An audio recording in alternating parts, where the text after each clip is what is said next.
কড়াইয়ের মধ্যে তেল দিয়ে দিচ্ছি গরম হওয়ার জন্য।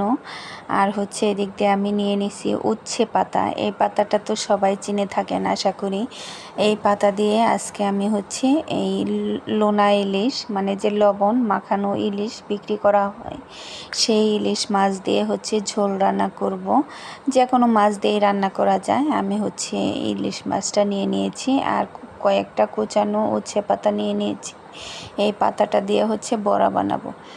যারা তিতা লাভার তারা তো এই খাবারটা খেতে খুবই পছন্দ করে থাকবেন, আর যারা তিতা খেতে পারেন না তারা কিন্তু কখনোই ট্রাই করবেন না। তো উচ্ছে পাতা বড়া বানানোর জন্য নিতে হবে বেশি করে পেঁয়াজ, তারপর একটু রসুন কুচি নিয়ে নিয়েছি, একটু জিরা বাটা, আদা বাটা, তারপর হচ্ছে কাঁচামরিচ, লবণ, চালের গুঁড়া আর হলুদ দিয়ে হচ্ছে পেঁয়াজটা বেশি ভালো করে আগেই মাখিয়ে নিচ্ছি। এরপর পাতাটা দিয়ে অল্প করে শুধু মিশিয়ে নেব, কারণ উচ্ছে পাতা এমনিতেই তিতা লাগে। যদি বেশিক্ষণ মাখানো হয় তাহলে তো আরও বেশি তিতা লাগবে। তো এই যে মাখানোটা যখন শেষ, তাহলে বড়ার শেপ দিয়ে আমি হচ্ছে কড়াইয়ে যে গরম তেল দিয়েছি গরম হওয়ার জন্য, সেই তেলের মধ্যে বড়াগুলো দিয়ে দিচ্ছি। সবগুলো বড়া যখন দিয়ে দেওয়া হবে, তারপরে একটু উল্টে পাল্টে যখন এই যে লাল লাল হয়ে গেছে, তার মানে বড়াটা হয়ে গেছে। এখন আমি নামিয়ে নিচ্ছি। নামিয়ে নিয়ে কয়েকটা শুকনো মরিচ ভেজে নিব, কারণ বড়ার সাথে শুকনো মরিচ খেতে কিন্তু ভালোই লাগে। এরপর সেই তেলটার মধ্যে হচ্ছে মাছগুলো ভেজে নিব। যেহেতু ইলিশে আগে লবণ মাখানো ছিল, সেজন্য শুধু হলুদ দিয়ে মাছটা মাখিয়ে তারপর গরম তেলে ভেজে নিচ্ছি।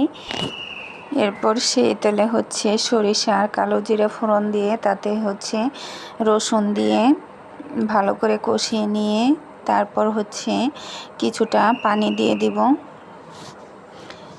এরপর লবণ, মরিচ, হলুদের গুঁড়া দিয়ে পানিটা কিছুক্ষণ ফুটিয়ে নিয়ে তারপর আবার মাছগুলো দিয়ে দিব।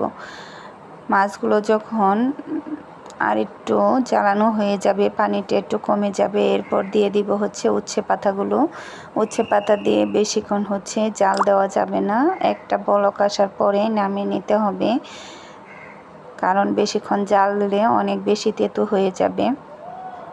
এই যে যখন বলক চলে আসছে, এখন আমি চুলাটা বন্ধ করে দিব এবং তরকারিটা নামিয়ে নিব।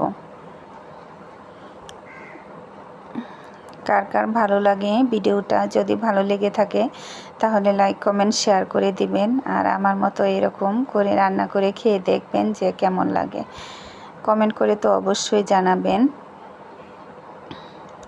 আমি কিন্তু খুব ভালোই এনজয় করেছিলাম। তো ভালো থাকবেন সবাই, দেখা হবে পরবর্তী কোনো ভিডিওতে।